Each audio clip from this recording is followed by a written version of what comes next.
Marcos capítulo 7, versículo 24, se você achou, diz amém aí para eu saber que você achou. Eles vão botar no telão?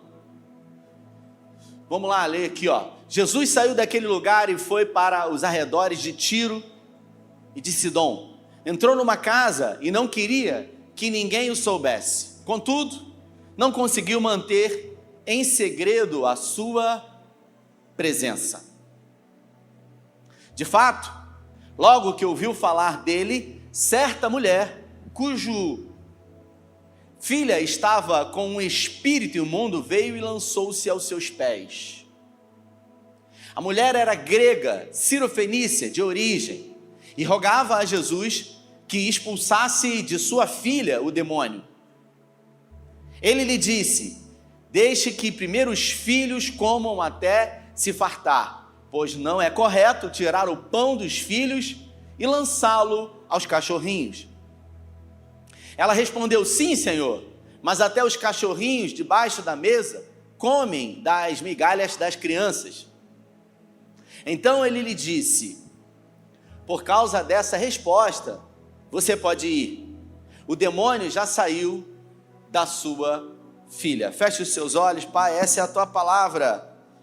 E nessa noite, em graça, pedimos que o Senhor fale conosco, que a tua palavra que é poderosa, então logo ao sermos expostos a ela, possa mudar a nossa visão, a nossa concepção, a nossa cosmovisão e, sobretudo, estartar dentro de nós uma fé extraordinária, uma fé como a fé dessa mulher, capaz de romper barreiras, capaz de deixar para trás, Senhor, coisas que naturalmente nos impedem às vezes e dificultam aquilo que devemos fazer para conquistar e alcançar o teu coração. Oramos com fé, agradecidos em nome de Jesus. Bom, queridos, nessa noite, na conversa de hoje, nós vamos falar sobre uma fé extraordinária. E nós, como cristãos que somos, Tiago, somos movidos por fé, Max. Afinal, tudo é pela fé. A Bíblia fala que a única coisa, Fabiano, que nós vamos conseguir sem fé é desagradar a Deus. Porque a Bíblia diz, Darlington, que sem fé é impossível. Impossível o que, gente? Agradar a Deus. Então, se você não tem fé, a única coisa que você vai conseguir é desagradar a Deus, porque tudo é pela fé. Se você vê, por exemplo, lá em Efésios diz que a fé, que a salvação é pela graça, mediante a... Então, irmãos, tem que ter fé. E a Bíblia não fala que precisa ser uma fé grande. A Bíblia não fala que precisa ser uma fé extraordinária, mas tem que haver fé, e a fé é um dom. E a gente precisa entender que o dom, ele pode e ele precisa ser aperfeiçoado. E de que forma eu posso aperfeiçoar a minha fé, ou o dom de fé que eu tenho? Se a sua fé é pequena, e em algum momento, Dani, nas suas orações, você pede a Deus que aumente a sua fé, a gente acha que Deus vai falar o seguinte: Gabriel, vem aqui, por favor. Não você, do som, o anjo. Deus dizendo: Gabriel, vem aqui, por favor. E aí Gabriel vem, e aí de repente o Eterno diz: vai lá e acrescente uma porção de fé para Dani, porque ela me pediu fé. Não é assim que Deus trabalha. Talvez quando você está em dificuldade na sua relação com os seus filhos, quem sabe Camille, que fez aniversário, 15 anos, e ela disse: papai, mamãe, eu vou fazer 15 anos, e eu tenho vontade que a gente viaje juntos, e o meu pedido é que a gente possa ir para Balneário de Camboriú, no aniversário de 15 anos, e aí nós vamos para o Beto Carreiro World, e aí Fabiano e Júlia diz: puxa vida, é a nossa filha, e a gente vai realizar o sonho dela, e assim a gente faz. Glória a Deus por isso, mas Deus não trabalha com a mesma lógica humana. A Bíblia fala que os caminhos do Senhor são diferentes dos nossos, são mais altos do que os nossos. Os caminhos do Senhor são no meio da tempestade, da tormenta. Nós estamos sempre criando caminhos, Rejane, para que Deus possa conduzir ou vir em nossa direção pelos caminhos criados por nós. mas Deus possui os próprios caminhos, e os caminhos de Deus são muito diferentes dos nossos. Então, é muito provável que se Dani, diante das suas orações, pede a Deus fé, Deus coloque ela diante de situações impossíveis, para que diante dessas impossibilidades, a fé de Dani possa ser aperfeiçoada. Então a gente tem que ter muito cuidado com aquilo que a gente pede para Deus, porque às vezes a gente pede coisas para Deus e a gente não se dá conta daquilo que a gente pediu. E se porventura, talvez você esteja vivendo algo que você está vivendo hoje, e você está no centro da vontade de Deus, é muito provável que talvez, quem sabe, isso possa ser fruto de orações que você, em algum momento, fez a Deus no passado. Observe que a nossa memória é muito curta. Nós temos uma memória muito curta e às vezes nós nos esquecemos de orações que nós fazemos para Deus. Mas Deus não se esquece. E essa mulher aqui, a Bíblia fala que Jesus começou o seu ministério, para você entender um contexto, e ele começou a realizar milagres e maravilhas com os 12 apóstolos. Ele havia multiplicado, pães e peixes. Ele havia sido advertido pelos religiosos sobre a forma como ele comia e se relacionava, porque em alguns momentos não lavava as mãos, não segundo uma questão higiênica, mas uma questão de tradição judaica, porque os judeus eles têm o hábito sempre de lavar as mãos. Se você foi em Israel ou se você já viu na televisão, quando você entra, para entrar no Muro das Lamentações, lá tem alguns tanques para que você possa se purificar. E é curioso porque naqueles tanques existem canecas, e as canecas elas possuem 2 alças, para que você não coloque a mão na mesma alça da caneca que você colocou com a mão suja. Então você vai pegar a caneca e em uma alça você vai lavar a sua mão e depois você vai pegar a caneca com a outra alça. É uma coisa muito curiosa. E aqui Jesus é repreendido pelos religiosos pelo seu mau hábito, segundo eles. E agora ele resolve ir para uma região de Tiro e Sidom. Nós estamos falando especificamente do Líbano, aproximadamente 48 quilômetros de Cafarnaum. E o Evangelho de Marcos e o Evangelho de Mateus citam em uma única vez essa passagem.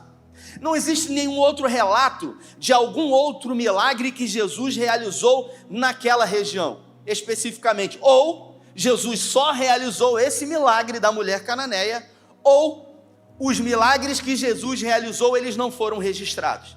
Eu quero crer que foi o único milagre que Jesus realizou, e o texto diz que quando Jesus chegou nessa região de Tiro e Sidom, ele entrou dentro de uma casa, e ele fez questão de que ninguém soubesse que ele estava ali, mas uma mulher, que não tem nome, que é chamada uma mulher cirofenícia, ela vai até o encontro de Jesus, desesperada, angustiada, aflita, e ela pede para que Jesus, de alguma forma, liberte a sua filha de um demônio, uma possessão demoníaca. E aí, Jesus ignora totalmente essa mulher. Jesus não a ouve, Jesus literalmente ignora ela. E ela insistentemente, ela começa a clamar a ele, até que ele para e ela pede que ele intervenha na situação dela. E Jesus, eu vou botar entre aspas, de uma forma muito ríspida, diz para ela: eu vim para os judeus, você é uma mulher gentia, não é certo tirar o pão dos filhos e dar aos cachorrinhos. Jesus chamou aquela mulher de cachorrinha, literalmente ele chamou aquela mulher de cachorra, ou seja, os judeus são os filhos, você é gentia, e o pão do céu veio primeiro para os filhos precisam se saciar, e somente depois os cachorrinhos podem se saciar. Só que, apesar de receber uma hostilidade muito dura de Jesus, ela ainda assim se coloca numa posição humilde, e ela tira de dentro dela uma fé extraordinária, ao ponto de dizer: eu sei, Senhor, mas até mesmo os cachorrinhos comem das migalhas que caem da mesa dos seus senhores. E eu queria obviamente, falar um pouco sobre isso com vocês aqui. A primeira coisa é que ela sabia exatamente o que ela queria. E a maioria das pessoas que às vezes vivem um tempo de luta e de dificuldade, elas não têm a mínima noção do que realmente elas querem. Porque diante de uma crise, de muitos problemas e de muitas janelas abertas, é às vezes até difícil compreender o que realmente se quer. Mas ela sabia o que queria. E ela sabia exatamente aquilo que queria. Porque ela sabia que o problema dela, Juan, era um problema espiritual. Não era qualquer tipo de problema. Era uma ação demoníaca. E por isso ela foi específica. Ela sabia o que ela queria.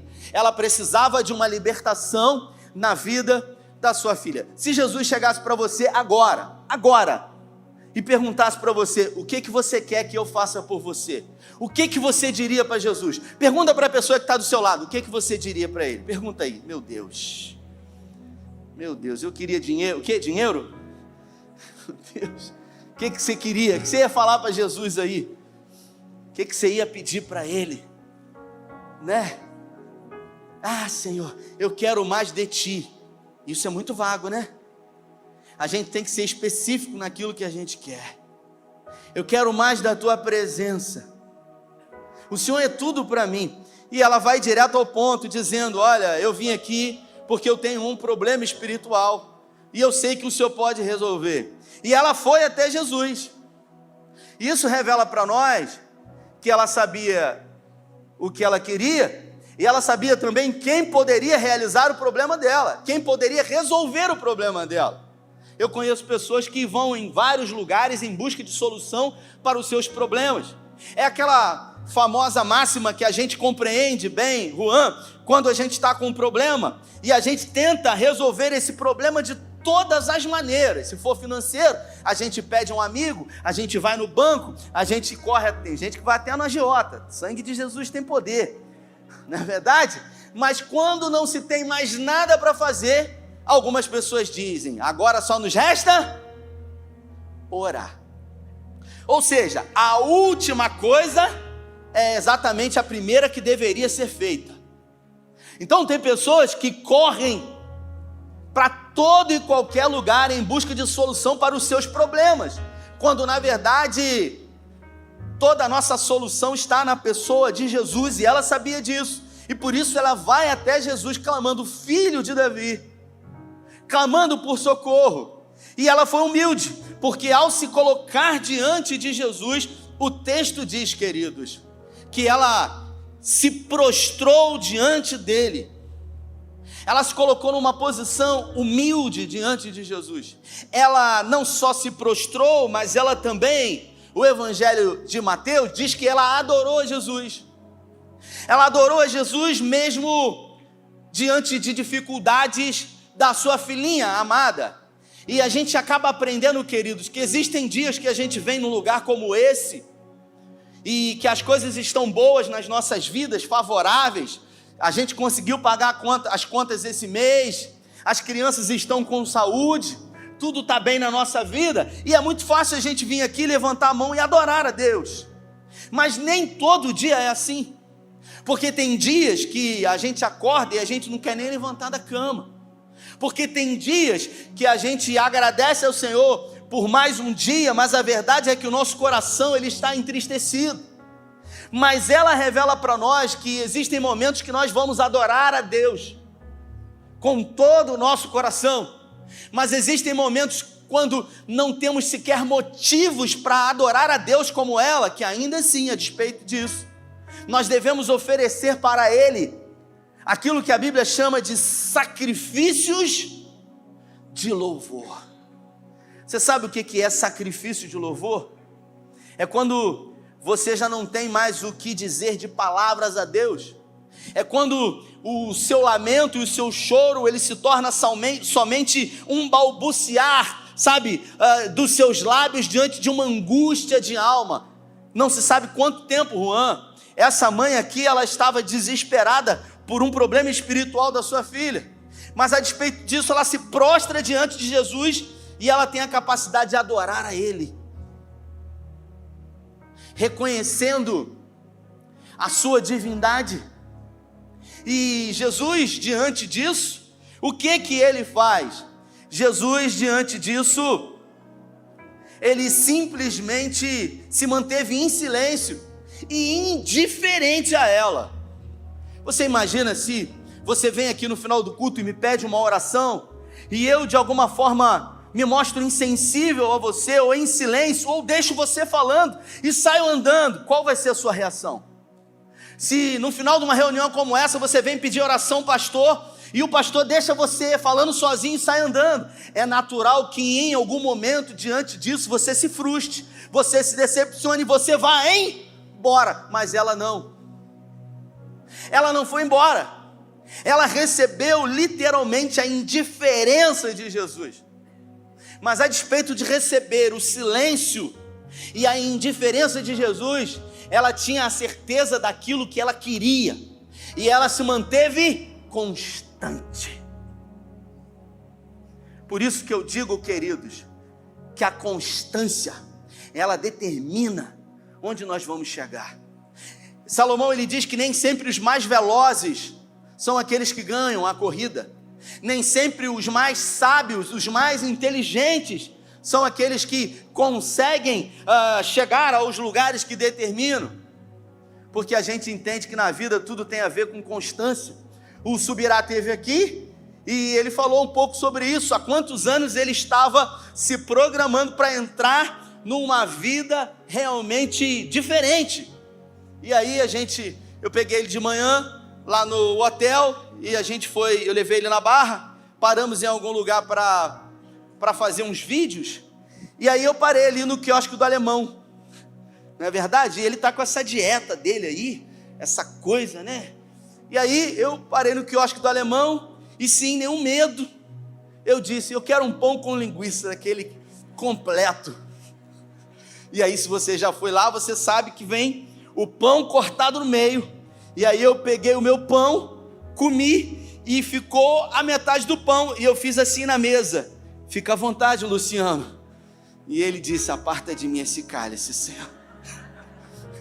E ele empurrou, eu falei, não, deixa perto de você, para que você possa realmente ser tentado. E aí ele ficou olhando para o pão, e eu tomando café, comendo e tal. E ele de vez em quando olhava para o pão, e eu falei assim, ele vai cair nessa tentação. Meu Deus, eu estava igual o Satanás mesmo ali, né? Sangue de Jesus. Até que de repente, eu conversando com o Tiago, o rapaz que veio com ele ficou olhando para o pão assim, tirou a parte de cima do pão, pegou só a linguiça e comeu. Ele falou, proteína. É assim que a gente cai. Eu falei, rapaz, você pode estar magro, mas a mente é de gordo. Eu falei para ele. E a gente acaba percebendo, queridos, que a constância é que vai levar realmente a gente onde a gente quer chegar. E essa mulher, ela se manteve constante, porque o silêncio e a indiferença de Jesus foram as maiores dificuldades que ela teve que vencer. Quantas são as vezes que nós, diante de situações que vivemos, de orações que fazemos ao Senhor, que temos que lutar contra, às vezes, o silêncio de Deus, porque nem sempre quando eu oro, Deus responde. Nós vivemos num tempo tão acelerado de tecnologia, de informações. Nós vivemos, queridos, num tempo onde ninguém quer perder tempo. Uma coisa que ninguém gosta hoje é esperar. Ninguém espera, queridos. Se você recebe um áudio com mais de 1 minuto, você bota na velocidade 2, porque só existe a 2. Se existisse a 5, você botava na 5. E eu sou assim também. Quando a pessoa manda um áudio de 3 minutos, eu falo, 3 minutos isso é um podcast, meu irmão. Que doideira. E aí a gente vive num tempo tão acelerado, onde quando a gente chega num lugar para comer, a gente logo quer ser atendido, a gente levanta a mão, e a gente logo quer receber a refeição, a gente quer de uma forma rápida ser atendido, comer e sair. A gente não quer esperar. E quando a gente leva isso para a nossa vida espiritual, a gente dobra o nosso joelho ao Senhor, a gente ora e imediatamente a gente quer que a nossa oração seja respondida. Porque a gente leva essa aceleração, queridos, para a nossa relação com o Senhor. Mas a Bíblia fala que o Senhor é o mesmo ontem, hoje e eternamente. A gente vive nas timelines do Instagram e a gente vive o tempo inteiro, queridos, sendo bombardeados por informações. Porque o ser humano, ele não foi feito para, de alguma forma, estar exposto como nós estamos expostos a tantas informações nas mídias sociais. Ao mesmo tempo, você pega nas timelines, você levanta e você vê uma piada rápida, você levanta e você vê um desastre, algo que aconteceu com uma criança. Então, de uma alegria você já sai para um desastre, para uma tristeza. Você levanta e você vê guerra em Israel. Então, ao mesmo tempo que você vem da alegria, da tristeza, do ódio, da raiva, do rancor, da felicidade, e sem a gente perceber, o nosso corpo, a nossa mente, ela é encharcada de sentimentos simultâneos, um após o outro. E é impossível conceber de que isso faz bem a nós. E quando eu falo sobre isso, eu falo de mim mesmo. Porque em alguns momentos, quando eu fico muito nas mídias sociais, o sentimento que eu tenho é de uma certa ressaca. Eu falo, meu Deus, que loucura. Quem já sentiu isso, gente? Meu Deus do céu. E a gente acaba percebendo o quanto isso faz mal, mas ao mesmo tempo o quanto isso nos prende. E quando a gente vai para o nosso relacionamento com Deus, as nossas orações, elas são muito curtas. E elas são encharcadas de um imediatismo. Só que essa mulher aqui, ela teve que ser persistente, porque Jesus foi indiferente e silencioso diante dela. Ela não teve a ajuda sequer dos próprios discípulos de Jesus, porque eles também, de alguma forma, nada contribuíram. E quando Jesus estava ouvindo ela gritar, eles disseram para Jesus, manda logo ela embora, que ela está perturbando a gente. Manda logo essa mulher embora que está nos incomodando. Ou seja, ela não teve nem a sensibilidade da ajuda dos próprios, discípulos de Jesus. E eu acredito que todos eles seguiram João, o mestre. Porque se Jesus foi indiferente, o que Jesus faz é certo, mas tudo o que Jesus faz tem um propósito. E os discípulos, ao acharem que Jesus estava sendo indiferente a ela, provavelmente acharam que isso era o correto, e por isso também começaram a rechaçar aquela mulher. Mas tudo que Jesus faz tem um propósito, queridos. E um encontro com Jesus muda tudo. Um encontro com Jesus muda absolutamente tudo.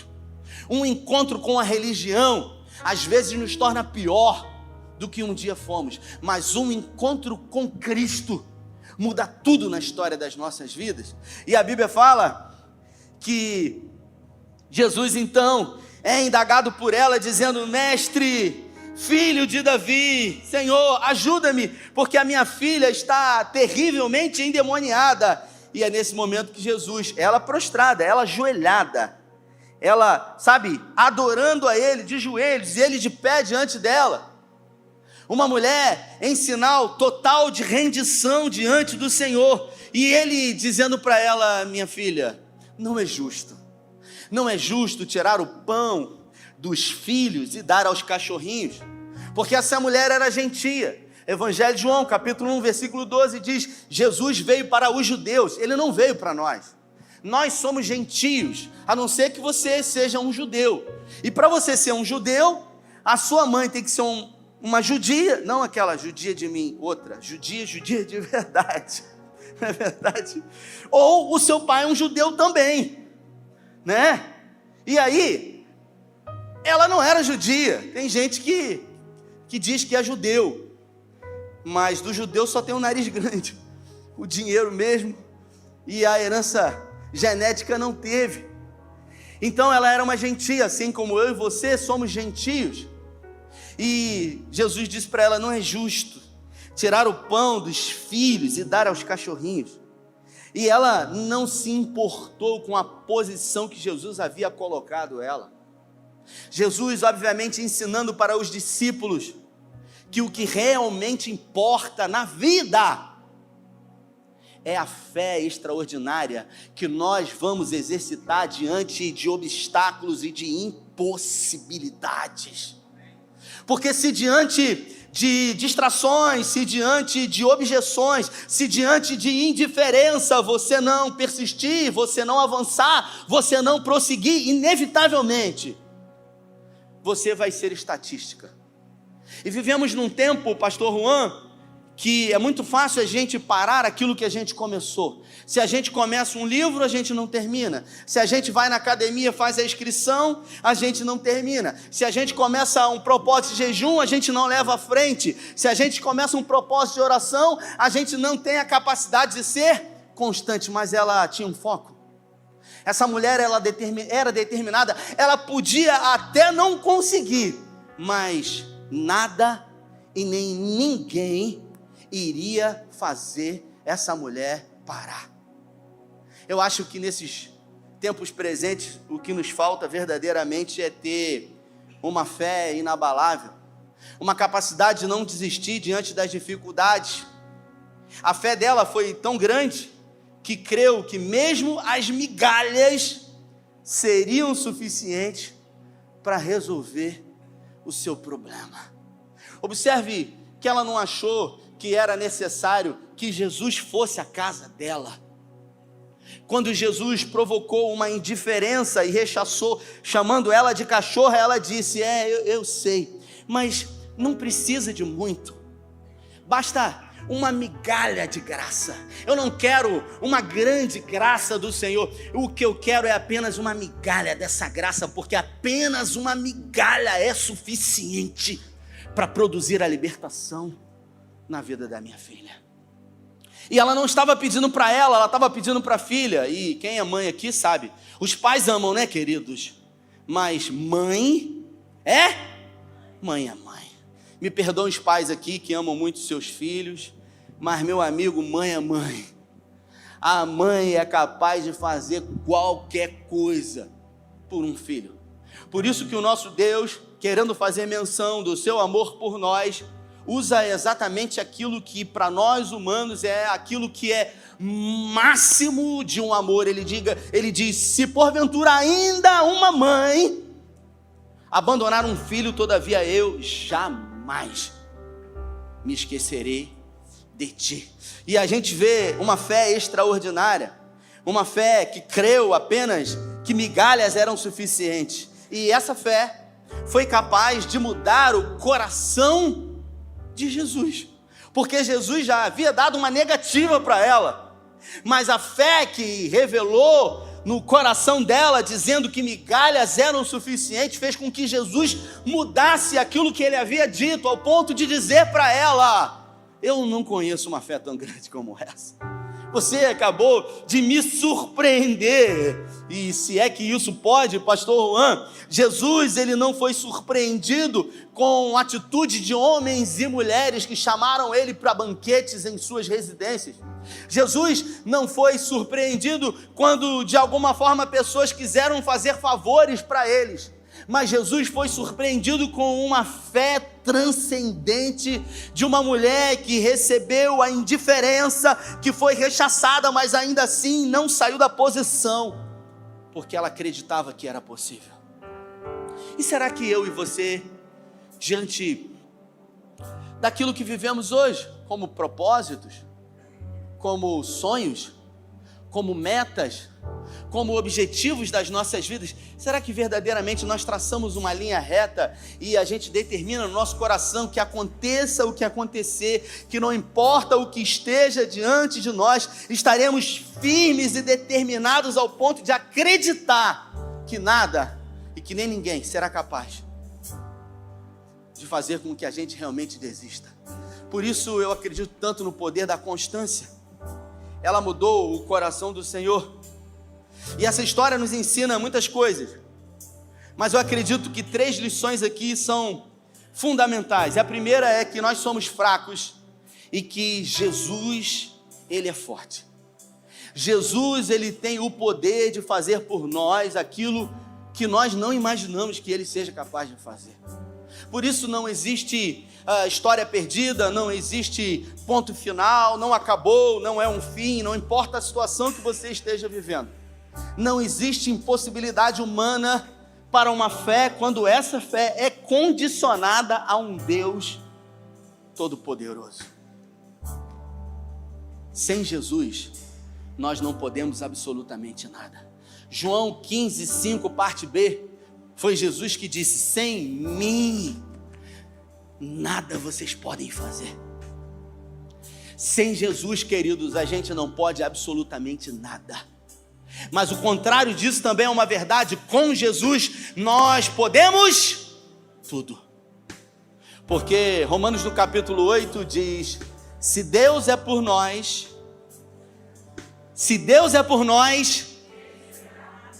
às vezes a gente não se dá conta disso.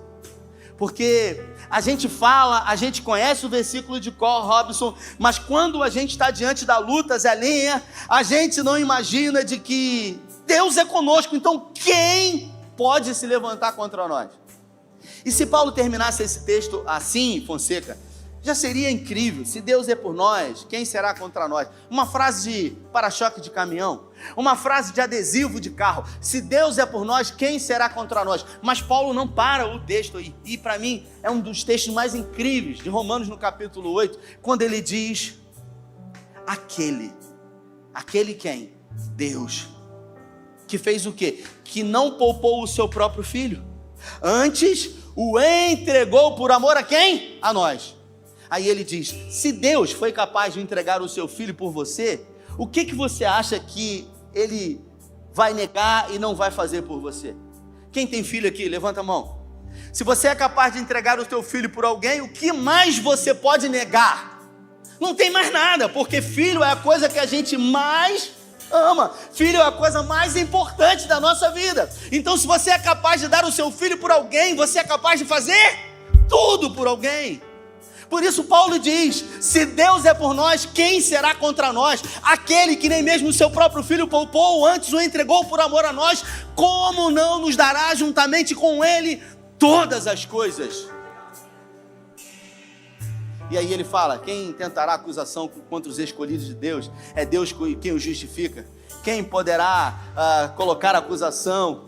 Foi Cristo que morreu, mas também ressuscitou. E aí ele começa dizendo que nada e nem ninguém poderá nos separar do amor de Deus que está em Cristo Jesus. Você sabe o que difere alguém que está na igreja há muito tempo, Dani, e de repente em algum momento, diante de circunstâncias da vida, essa pessoa ela resolve não mais estar aqui? O que difere um verdadeiro discípulo de Jesus para alguém que acompanha Jesus a uma certa distância? O que difere é uma experiência com o Senhor. É uma experiência individual, é uma experiência subjetiva, é uma experiência que marca a nossa vida. É como quando alguém um dia perguntou para um cristão para que ele pudesse provar provar a existência de Deus. Um ateu chegou para um cristão e disse: eu quero que você prove para mim a existência de Deus. Se alguém perguntasse para você: prova para mim que Deus existe. Se um ateu perguntasse para você essa semana: eu queria que você provasse para mim que Deus existe, o que você diria? Pergunta para quem está do seu lado aí. O que você diria? Pergunta aí. O que você diria? O que você diria? Responde aí, Juan, para ela. Responde aí para ela aí. O que você diria? Porque assim, a gente não tem como provar. E aí, esse cristão ele disse: olha, eu não posso provar para você com palavras. O que eu posso dizer para você é que eu experimentei dele. Eu experimentei. Assim como estou experimentando essa água, o salmista dele diz: provai e experimentai.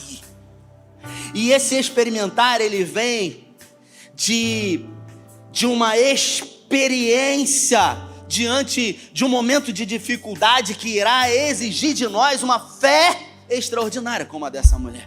Então, se você está vivendo um dia, ou uma fase, ou alguns meses de luta e de dificuldade, se você está diante de uma impossibilidade, eis aí uma grande oportunidade para que uma grande experiência com o Senhor possa ser vivida por você. A segunda coisa, temos que nos humilhar em sua presença, porque às vezes nós nos colocamos numa posição de orgulho, queridos, e esse orgulho muitas vezes é velado a nós. Dois amigos estavam andando, Juan, e aí um disse para o outro: posso te fazer uma pergunta? E o outro disse: claro. E ele disse: se eu perguntar para você, você vai responder com toda a sinceridade? E ele falou: sim. E ele disse: qual foi a coisa mais corajosa na vida que você disse? E aí o amigo disse: eu preciso de ajuda. Porque reconhecer que precisa de ajuda é um estado de humildade. É alguém que está totalmente desprovido de qualquer tipo de orgulho. E quantas são as vezes que nós entramos nesse lugar aqui, queridos, precisando de ajuda, necessitando de lançar fora o nosso orgulho, dizer para o Senhor: Senhor, se o Senhor não fizer, ninguém pode fazer. Mas como eu sei que o Senhor pode, como eu sei que o Senhor é poderoso para fazer infinitamente mais do que tudo aquilo que pedimos ou pensamos, e é sobre isso, então eu declaro e me posiciono que irei ser constante até que isso se torne uma realidade.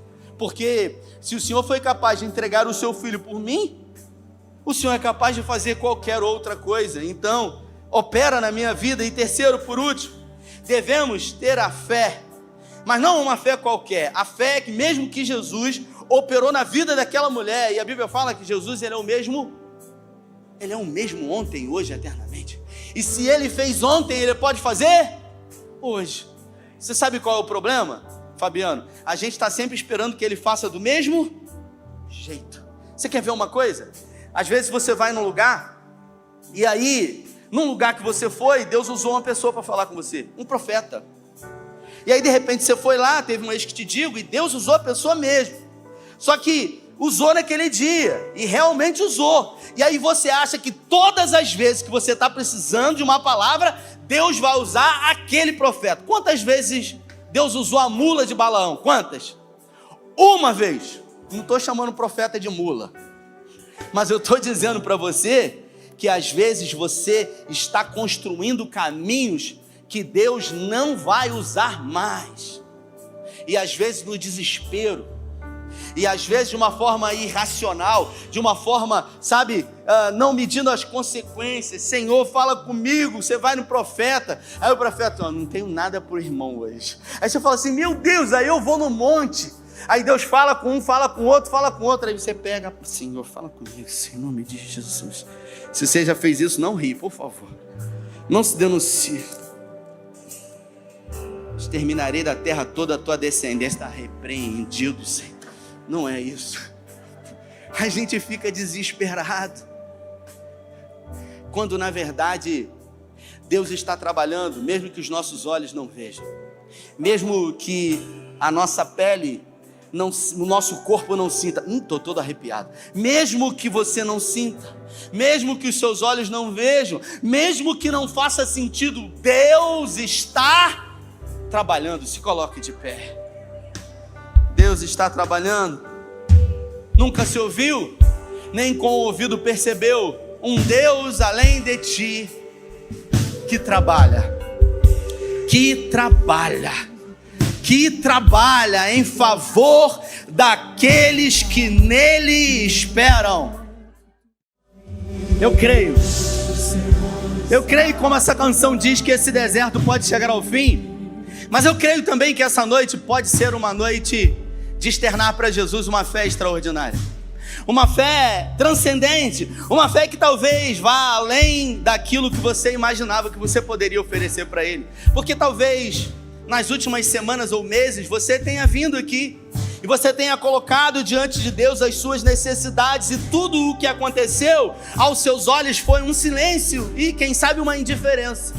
Mas eu quero crer no meu espírito que se Ele colocou essa palavra no meu coração, é porque Ele trouxe você aqui para ouvir, para que hoje possa ser uma noite onde seja um palco de uma grande e profunda experiência com Ele. Então, se você precisa desfrutar de um milagre de Deus na sua vida, é com você que o Espírito Santo está falando.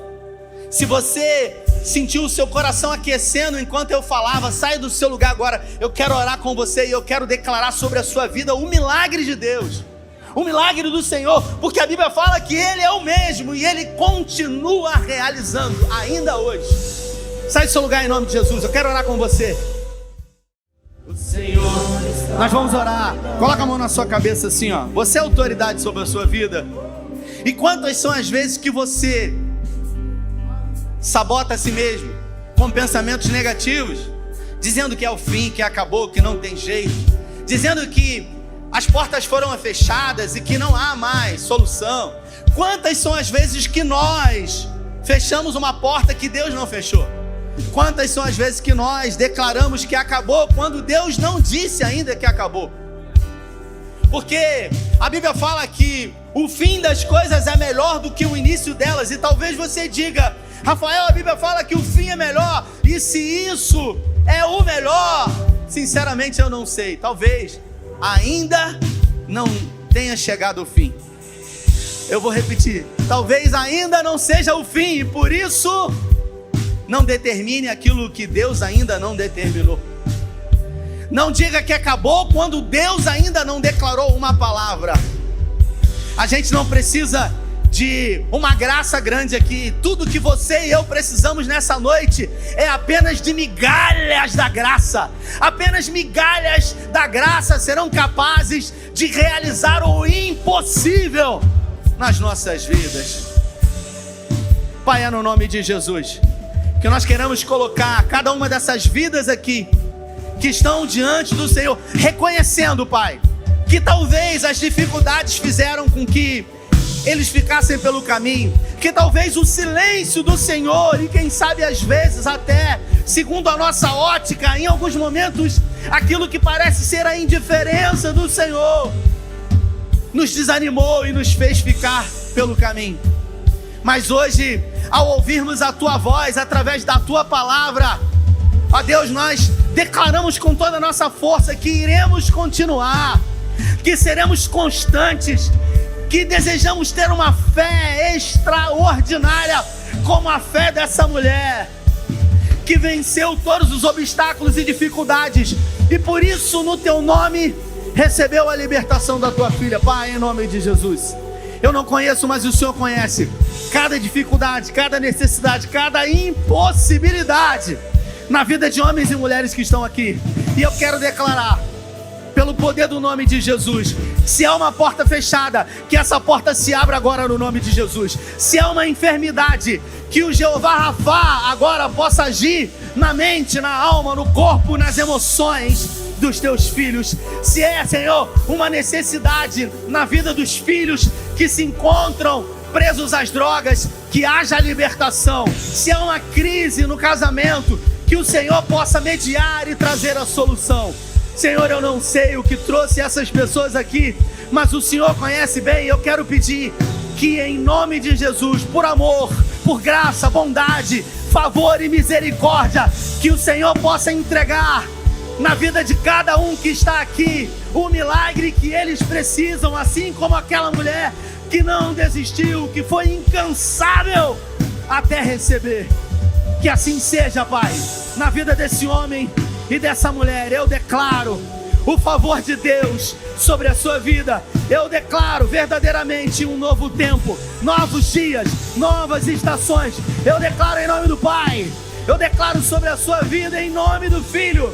Eu declaro em nome do Espírito Santo de Deus. Se você crê e recebe, dê a melhor salva de palmas a Ele. Vai em paz. Deus te abençoe. Uma excelente semana. Valeu!